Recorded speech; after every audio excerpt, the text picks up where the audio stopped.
Hey everybody, welcome to the 18th episode of the Bauer Hour. Thank you guys so much for joining me. This episode is really exciting. I brought one of my friends, Michael Silenzi, who you've probably seen on American Ninja Warrior. This dude is very, very talented. I actually ended up training with him last week in Chicago. He is a former competitive gymnast, a pole vaulter, rock climber, incredibly talented. I mean, the things he does with his body at only 29 years young, super, super impressive. But before we dive into this episode, few housekeeping items as always. Please like the page, facebook.com/the Bauer Hour podcast. Everything related to this show will be posted there. Otherwise, please follow me on Twitter at the Bauer Hour pod. I just bought 1,000 Twitter followers to make me seem a little more popular than I am. So please start populating that with real people. I would love to follow you back. Otherwise, let's start this show.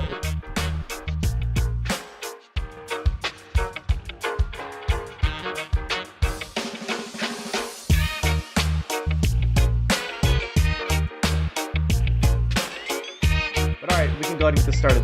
Alright guys, welcome to the 18th episode of the Bauer Hour. I have an exciting guest here today. He is a physical therapist during the day and trains as a ninja warrior at night. Michael, the Stallion Silenzi, welcome aboard, man. Oh, thank you for having me, man. This is going to be fun. I know, I'm really excited. This is actually my first American Ninja Warrior. I'm actually so glad we met. So Mike and I, we both know this guy Doug, so he's really involved in gymnastics, which is actually how we met. And then I remember Doug gave me this dude's contact information. I'm like, all right, whatever, I'll check him out.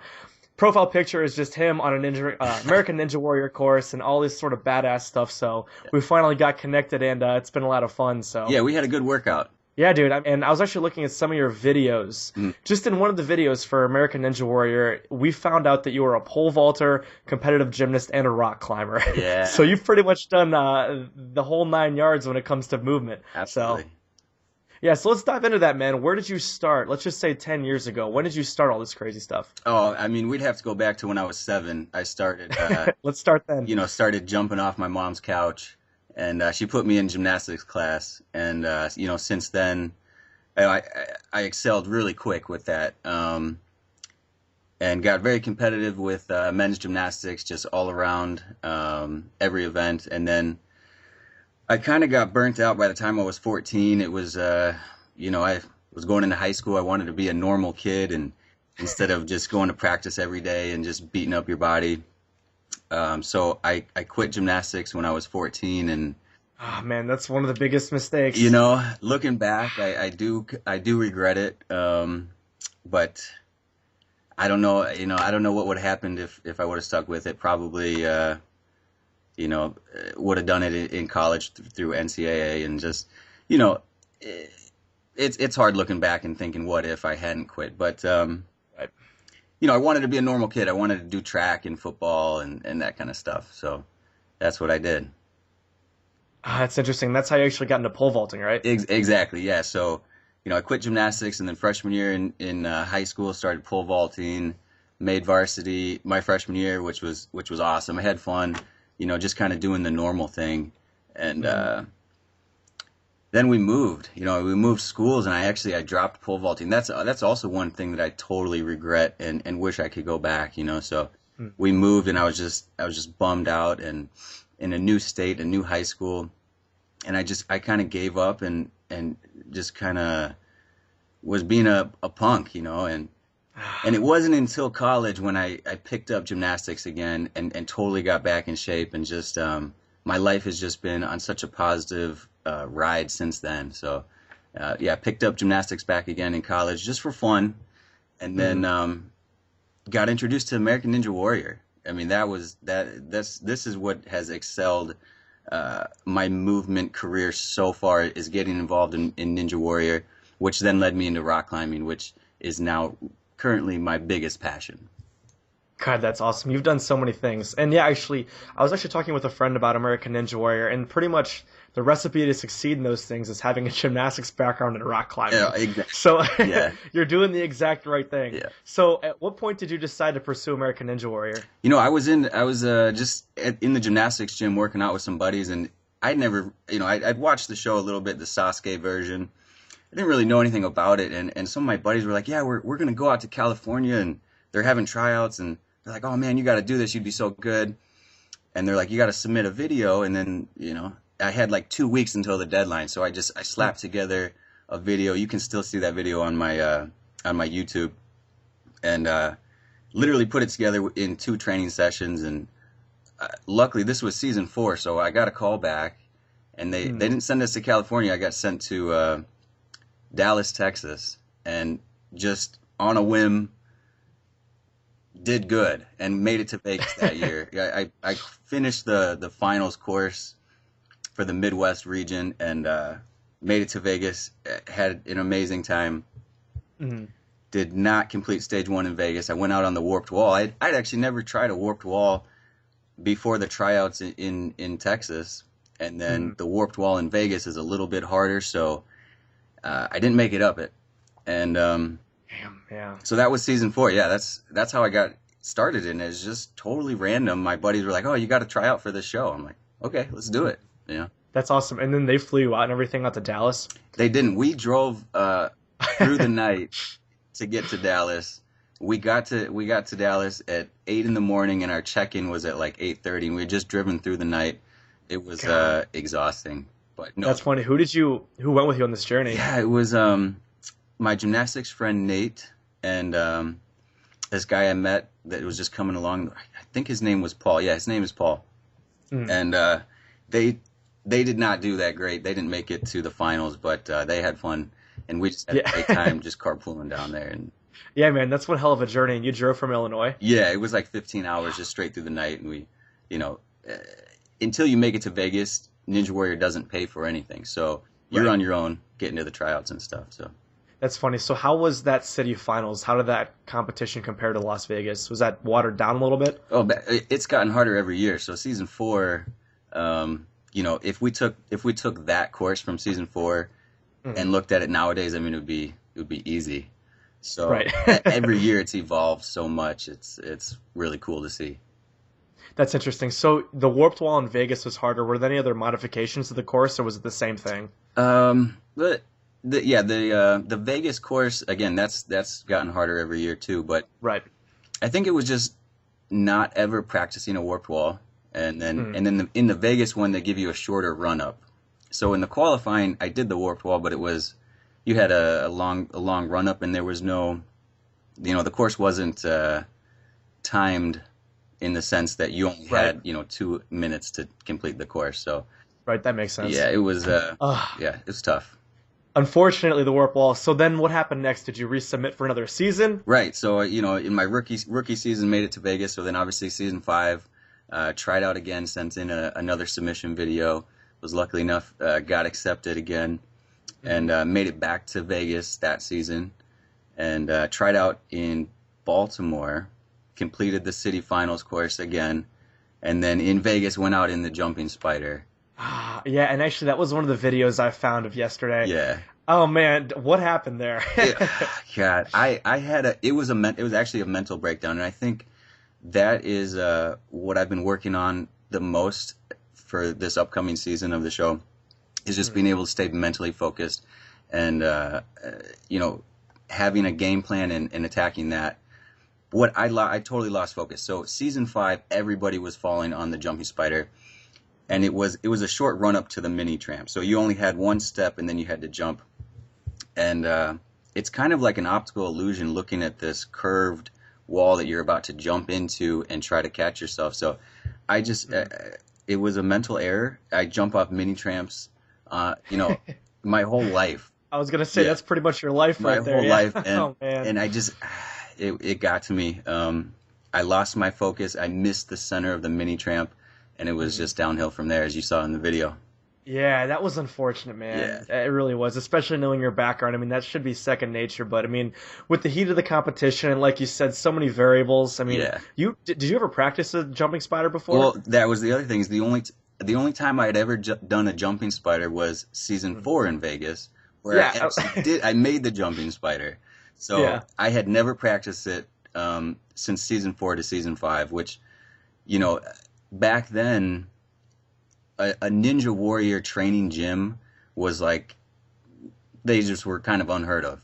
And Right. nowadays, like if I want to go try a jumping spider, I can drive an hour to Chicago Ninja Academy and I can go try Mm. a jumping spider. And That's interesting. I actually didn't know they had one in Chicago. yeah, it's outside of Chicago, um, Got you. in Carroll Stream, I believe. And my buddy Nate I owns it. I met him on season 4 of the show. But yeah, that's besides the point.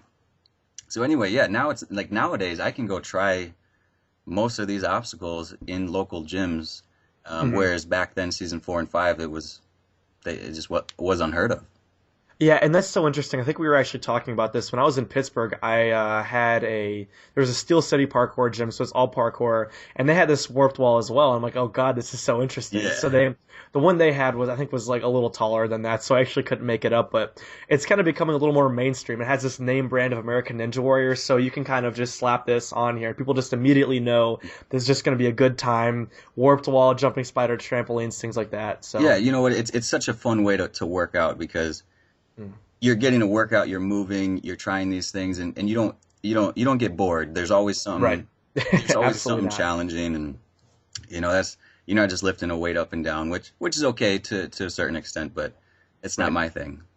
I agree. It's a little. I mean, I've heard this thing. It was Elliot Hulse, actually, a YouTuber. He said that people are either cats or lizards. Yeah. So lizards are people that don't really need anything. They're just kind of like content with their bench press and their squat rack. Whereas you or I were the cats where I always need to be clawing at stuff like that. So it's, That's a great description. My girlfriend, she always says when I'm rock climbing, she's like, "Oh, you look like a cat when you did that." You just smooth and yeah, that's a good description. Yeah, man. Cool. Well, let's get what we're just talking about. So you had season 5, Yep. Warped Wall, where we Jumping we spider. just kind of derailed there. Yes, Yes. exactly. Yeah. And then so that was the end of season 5. Hmm. They gave me a little bit of airtime on that one. Season 5, when I fall, they only give me airtime if I fall. If I complete the course, I never get airtime. But Right. so then season 6, I applied again, got accepted, tried out in St. Louis, and my game plan was I was gonna go as fast as I could through the course. I was like, Mhm. they'll give me airtime if I go really fast. And I was on the obstacle right before the warped wall, and I was going really fast. So anyway, I had this game plan. I wanted to skip. The obstacle is called the tilting ladder. Anyway, I wanted to skip the second ladder by Lacheying past it. Elliot Hall was able to do it, and I talked to him after he did it. He pretty much told me don't do it. It was really hard. But Yeah. mentally I was on the starting block, and I told myself I'm going to do it. So I get to the tilting ladders, and I'm at the point where I'm going to Lachey. I'm like, yeah, this is a really bad idea. It was too late. I couldn't stop because mentally I told myself I was going to do it. So I went for it, and I came up about a foot short of the landing platform, and I got wet. So that was the end of season 6. Yeah. Did that one end up getting aired? They showed like 10 seconds of my run, Oh and no, man.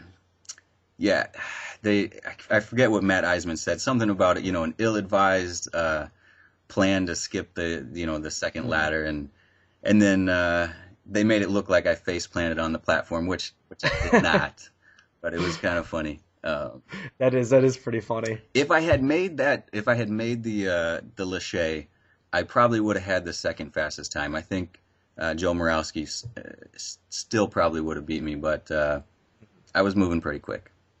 Right. Yeah, I think I saw like little snippets of that in some of your YouTube videos. Yeah, it's there somewhere. Yeah, man, that's unfortunate. So, yeah, and Cool. then So then, then oh, go season ahead. 7, I tried out in Kansas City, Mhm. completed the qualifying course in 15th place, and then moved on to the finals. In the finals, this I could talk about this all day, but pretty much it was a horrible night. There was a rainstorm. When I was finally up, I ran the course in the rain, and right after the salmon ladder, there was these ledges we had to Lachey to, and Yeah. anyway, I ended up falling off of it, and I got 17th place. The top 15 go to Vegas, so Oh man, it was that's a dream killer right there. that is unfortunate. But I think we were actually talking about this when this was like soaking wet when you went to grab this obstacle, right? It was literally dripping wet. And And things are pretty hard to hold on to when they're yeah, you know what? dripping water. I don't want to make excuses. Right. I should have still been able to hold on to it. And really what I should have done is I needed to rest about 10 more seconds before I went up the salmon ladder. Again, that was just a mental error on my part.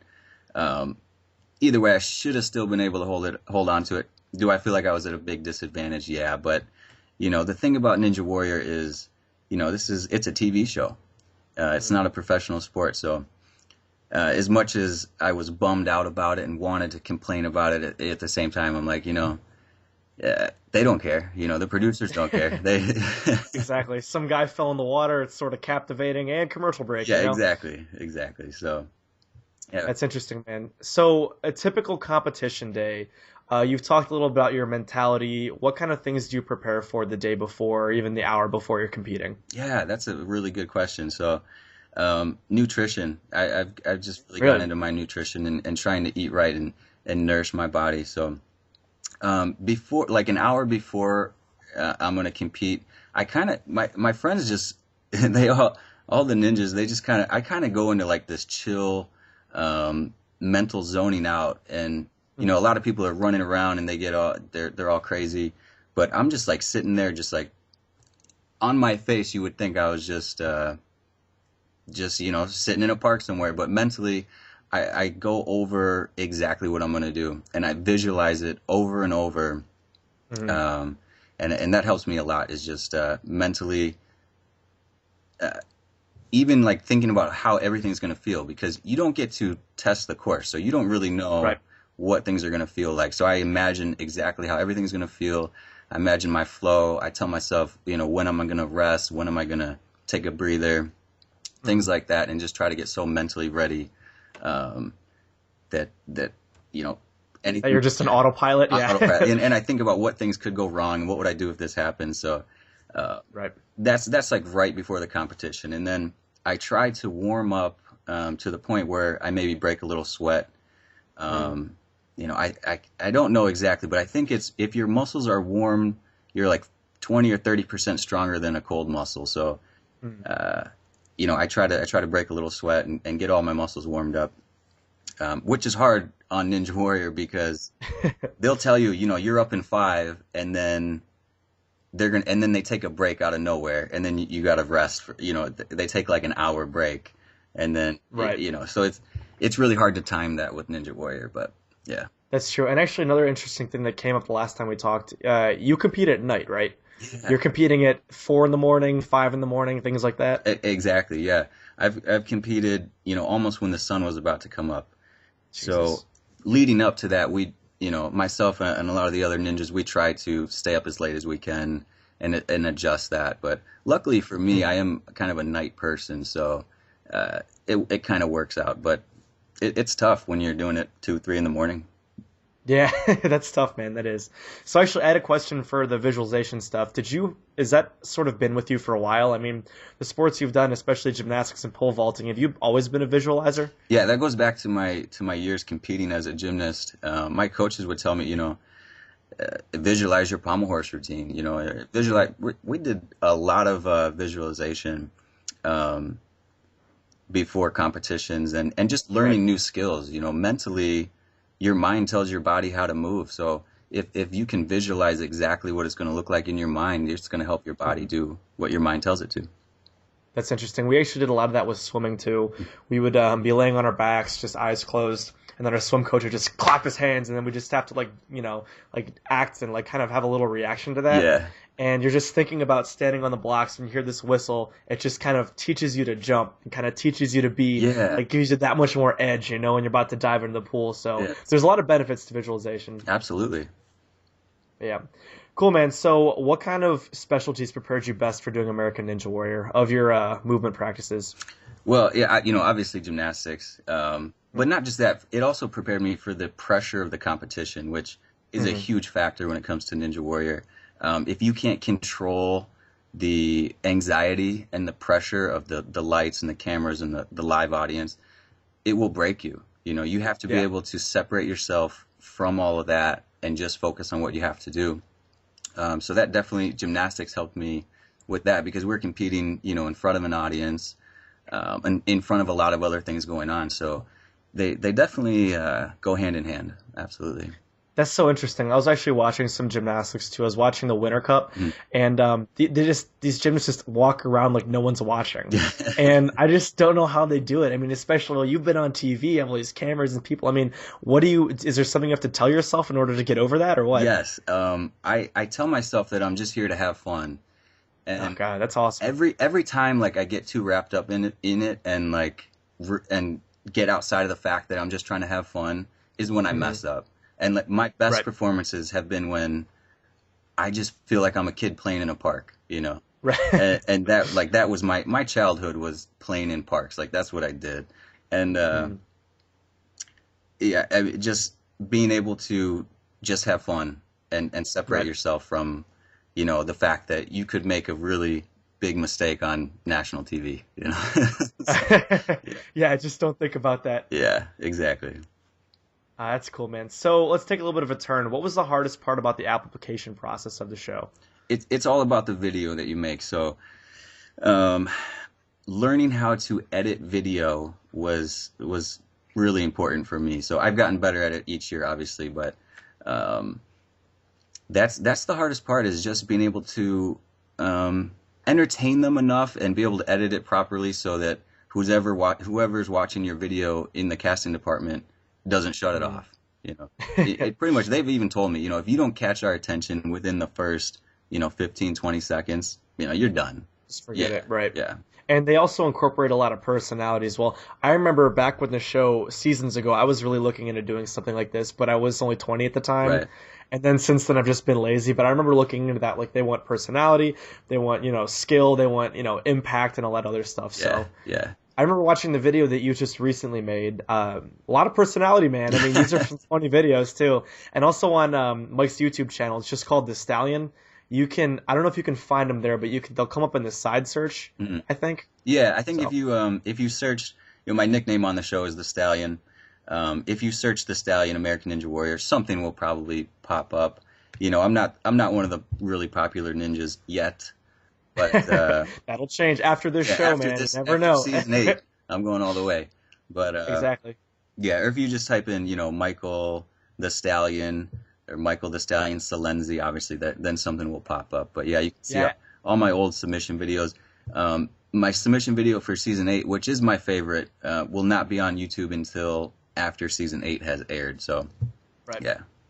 So how do you get the creative inspiration to make these videos? Yeah, that's a good question. It just randomly, ideas will just pop into my head. Actually, I don't know how else to put it. I'll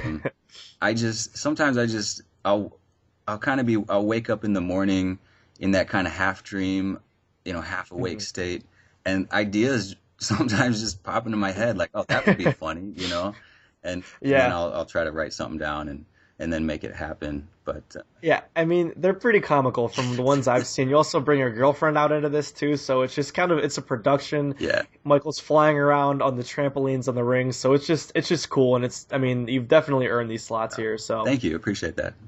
So how are you going to be changing your training to overcome your weaknesses? What I realized, I forget what season exactly was, but in gymnastics we lack fingertip grip strength, and then so, you know, I picked up rock climbing, and it's become probably my biggest passion right now. I just love it, the movement and the strength involved with rock climbing. So I've upped my rock climbing game significantly, but I think what I'm still lacking is probably a little bit of endurance. So I want to get back to running a little bit, and not running in the form of, like, you know, 5-6 miles, but working on maybe just 1 to 2 miles, because really in a Ninja Warrior course maximum, you know, we're talking 5-6 minutes on the obstacles. So you need like max amount of strength endurance for, you know, 5-6 minutes.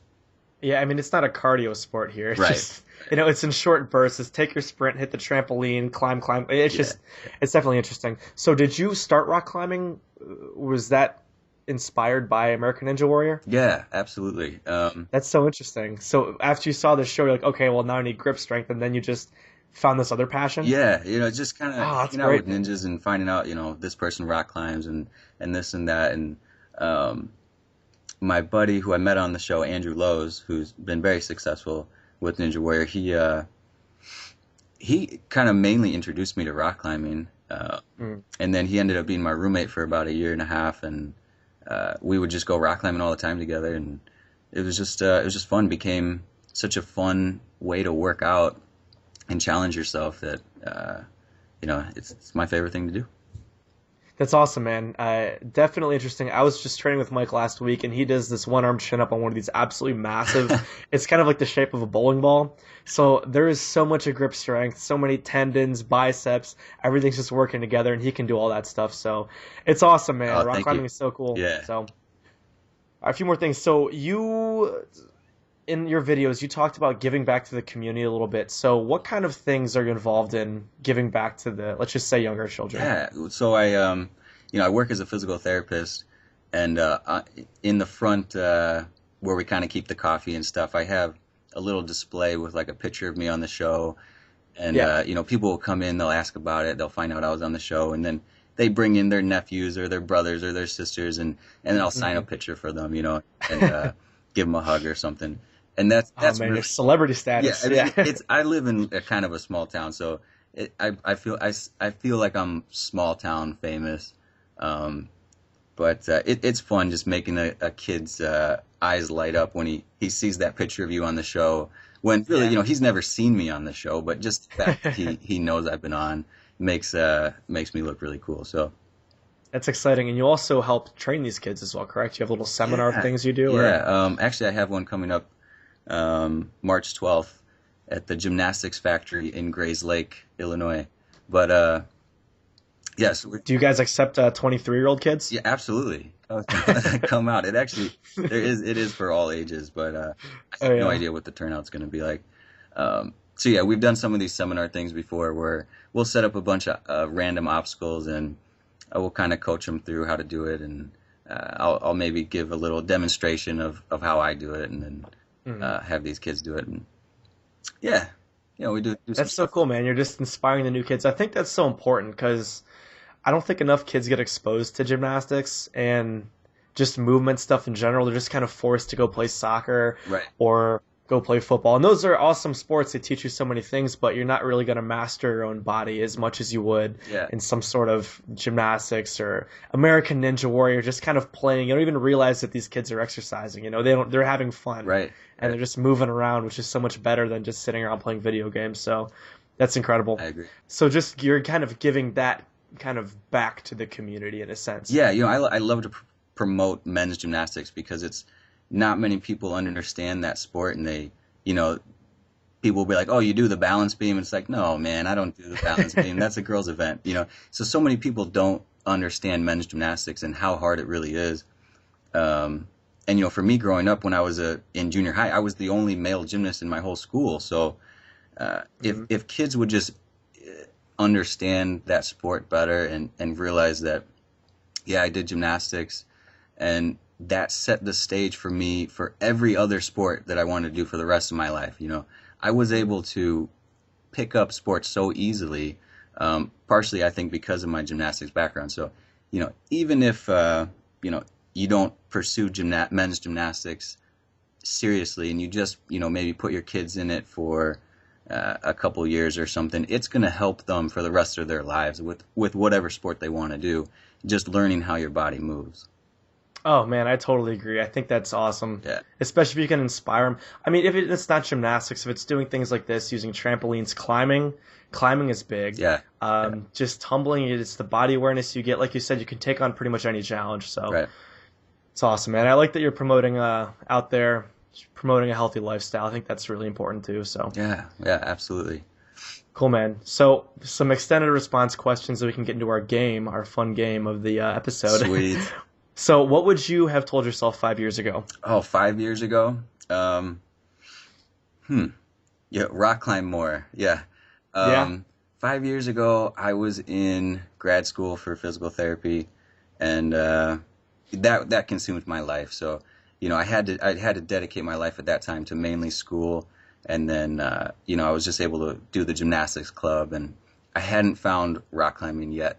So, the longer you rock climb, the stronger your tendons get. And that's where I'm lacking right now. It's like just simply because I've only been rock climbing for about 4 years. My tendon strength, I still can't do some of the crazy hard routes because of that. So, yeah, I would tell myself rock climb more. Yeah. Good, man. That's a good answer.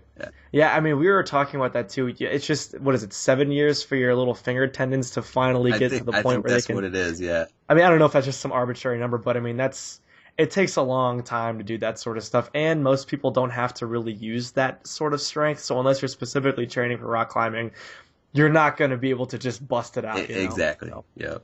Cool, man. Yeah. So what's your greatest fear? My greatest fear, I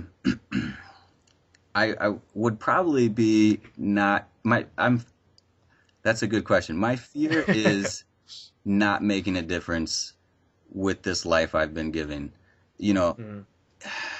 Some people are scared of spiders and stuff like that, and it's like my fear is not being remembered for stuff that I've done or not making a difference, and I fear not being successful. So I feel like in my life I can already say, it's been pretty successful. I have my master's degree, I have this and I got that, but really I want to continue that and still make a difference, and I fear not being able to do that.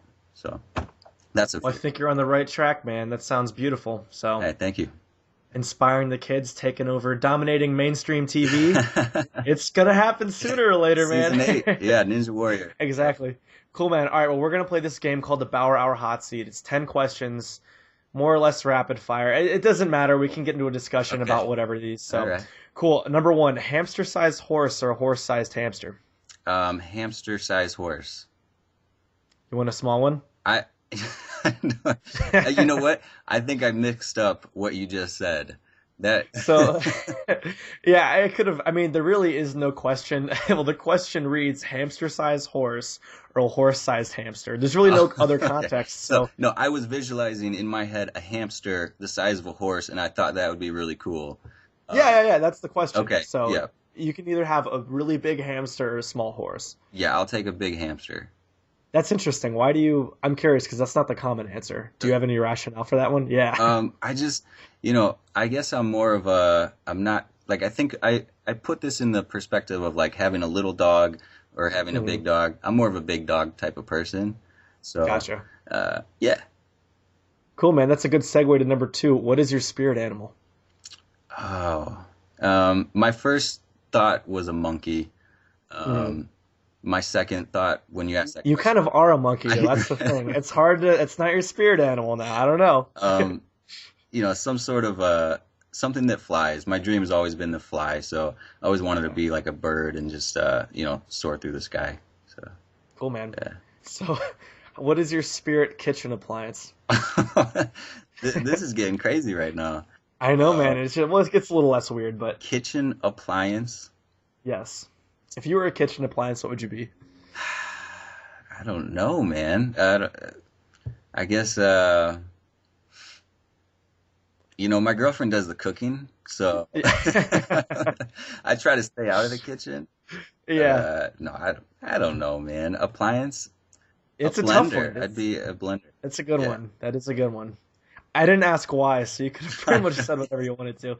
All right, cool. So if you could live anywhere in the 1800s, or if you could have lived anywhere in the 1800s, where would you have lived? Anywhere in the world? Yeah. I don't really know what it was like back then, but I guess probably New York City. That was the place to be. That'd be interesting, man. Yeah, New York City in the 1800s. I think of Gangs of New York. You ever see that movie? I actually haven't. Okay, you got to see that movie. I get the picture. Yeah, it sounds cool. Yeah. All right, we'll do the next question. If you could speak with anyone living or deceased, who would you speak with and why? I could speak with anybody living or deceased. Yep. I've never been that person who has like a bunch of idols or people who like I really want to talk to. So yeah, I really honestly nothing just jumps into my head. when you That's say that. interesting. Yeah, it's just So actually, who do you have anyone particularly look up to, or is it just? I honestly I don't. And that was always a question in school that bothered me. They're like, "Oh, who's your idol?" Hmm, Honestly, man, I never really had an idol. People would that's say interesting. people would say their Oh, parents or this person or that person, but I've just always kind of did my own thing. And yeah, I would think, oh, Michael Jordan, he's really cool, or mm. he's really good at what he does. But I don't know. I don't really That's interesting. I mean, it seems like it's just they're all just people to you, you know, exactly. which is interesting. It's humanizing. I mean, you don't want to really worship people because then you'll finally meet them in person. They just turn out to be some sort of ass or something. So Yeah, it's probably a little better. yeah, So good call. cool, man. Well, six. What kind of rituals do you have that others would consider weird? Um, hmm, rituals. I think a lot of the rituals that the Ninja Warrior community does outside of that, people think are weird. Hmm. Um, maybe just outside. You guys are a certain breed, Yeah, outside of so the rock climbing community and the parkour community, people might think we're weird. Because when I walk down a sidewalk and there's like a little ledge to walk on, I walk on that ledge. oh It's just yeah. so much more fun than just walking down the sidewalk. So that little things like that. I agree. I catch myself doing that as well. And then a lot of my gymnast friends, we just do that because it's kind of entertaining Yeah, and you'll just spice up whatever you're doing. exactly. But it's just to do something like that is just so out of place. Like people are like, oh my God, he's not walking on the sidewalk. Yeah, We have sidewalks for that, you know? yeah. I hate that thinking, man. I mean, I was actually just out biking near the lake here and I just saw some hills. I'm like, I'll put down my bike. I just started throwing some little flips off of that. Nice. And I had so much fun doing it, you know? It's just, we Yeah, can be weird. I love that this community, this little gymnastics, parkour, free running community, just lets themselves be weird and they love it. yeah. Just Like, no one is watching going them. outside of the norm. Like I'll see Yeah, something or a statue and I'm like, I want to do a handstand on that. And yeah. I hate that feeling of like, oh, I can't do that because Social people are pressure or gonna something. look at me funny, or it's outside of Yeah, the norm. So I hate that feeling, and I just like to go against it. Yeah, I agree. Yeah, good. We're on the same page with that one. All right, number seven. What is your favorite food that isn't considered healthy? pizza. Yeah, I have a That's a good I have a heart. I love pizza. I'll get organic pizza, and I feel a little bit better about it. But one. I like Yeah, pizza. Yeah. pizza's tasty, man. It's a popular choice. All right, number eight. What have you recently purchased, or have you recently purchased anything under $100 that has changed your life? Hmm. Um. I'm kind of cheap. I don't I don't buy much. I mean, you know, Yeah. I spend more money on food than anything else. So yeah, every day, the food Mhm. purchases that I make, that changes my life. That's Um, awesome. in so many ways, making healthy choices when I'm at the grocery store. I try to, each week I probably spend a little bit under $100 at the grocery store, and I make those choices, based on my health and how it's going to make me feel. So That's awesome. yeah, Yeah, that holistic life, man. That's beautiful. yeah. All right, number nine. What is the best compliment you've recently received? Oh, that's a good one. I don't know. I feel like you've given me a couple compliments in this interview. Um, you know, just having kids. It might not even be something specifically that like a kid would say, but like the other day, I signed one of my autographs for a kid. He must have been like 7 or 8, and it wasn't anything that he said. It was just how his eyes lit up and how excited Hmm. he got. And he was like, I can't wait to bring this to school, and I want to show my friends. Hmm. That's a compliment to me. That's awesome. Yeah. Yeah, I can imagine just being a kid, like, oh my Yeah, God, and the like, next day they is gonna think be they met crazy. somebody famous, but I'm really just, I've really just been on TV a couple times. Oh, no big deal, Yeah. just a couple of times. Cool, man. Well, question number 10. How much fun are we gonna have tomorrow night? Are you coming to the gym? I think I'll be there All tomorrow. right, Yeah, sweet. We're gonna get a good workout in. I'm Um, excited. yeah, absolutely. Cool, man. I actually have one last question. This one, you brought this up a few times here. So you guys are like a community of Ninja Warriors now, correct? Absolutely. Like you just meet each other on the show, and it's just friendship after friendship. Instantly. You put together, especially when you get to Vegas, they put together 100 people with very similar mindsets, and we all Mm, like to do the same thing. So it's literally an instant bond. mm, And when you boil it down, it's a pretty small community of the people who've been doing this year after year. So um, we all know each other, and like I said, we're kind of bonded by this show. It's really fun. In fact, it's one of my favorite things about Ninja Warrior is these people that I've met and that I consider my friends. Oh man, that's so exciting. Yeah, yeah, Cool, man. Well, I think this will probably be a good spot to stop. Before that, where can we find you? yeah. Check me out. Instagram, the Stallion. I'm new to Instagram, so I'm just trying to get that figured out. And then Facebook. Follow me on Facebook, Michael Silenzi, Silenzi. Mm. Those will be the best places to find me. Cool, man. Well, we're all wishing the best for season 8. Thank you. I appreciate it. We're excited to see you up there, man. Hopefully everything goes well, and we know it will. So I appreciate that. Thanks for having me. cool, man. Mike. All right, yeah, dude. Thank you for doing the show, man. It's been fun. So Yeah. I'll see you tomorrow. all right, buddy. Yeah, At the I'll gym. see you tomorrow, man. Yes, sir. All right, buddy. All right. Have a good night. Have fun rock climbing. All right. Thank you. Cool, man. I'll see you. Bye-bye. All right, everyone, that is it for the 18th episode of the Bauer Hour. I had an awesome time talking to Michael. I love the behind-the-scenes stuff of American Ninja Warrior. I mean, from an outsider's perspective, personally, I'm sitting down watching this with my family, and to actually talk to a dude that has been on the show and, to see that they film it at 2 or 3 in the morning is kind of surreal. I mean, this is so cool, this opportunity that I have to just talk to these awesome, awesome people. But, as always, some closing housekeeping items. I'm sure you guys love it when I say that. Facebook.com/The Bauer Hour Podcast. Please give that page some lovin'. Otherwise, Twitter at The Bauer Hour Pod. I'll be just tweeting out there anything that's relevant to the show. We can be Twitter friends. Let's make it happen. Otherwise, I'll be talking to you guys probably Sunday for Sunday Fun Day. And on Monday, I finally have Philip Shub on the show, so it's going to be awesome. He is a great mover guy. He's actually coaching me for my one-arm chin-up. Otherwise, super flexible, super strong Brazilian Jiu-Jitsu should be a very exciting conversation. I'll see you guys Sunday. Thanks for listening. Bye.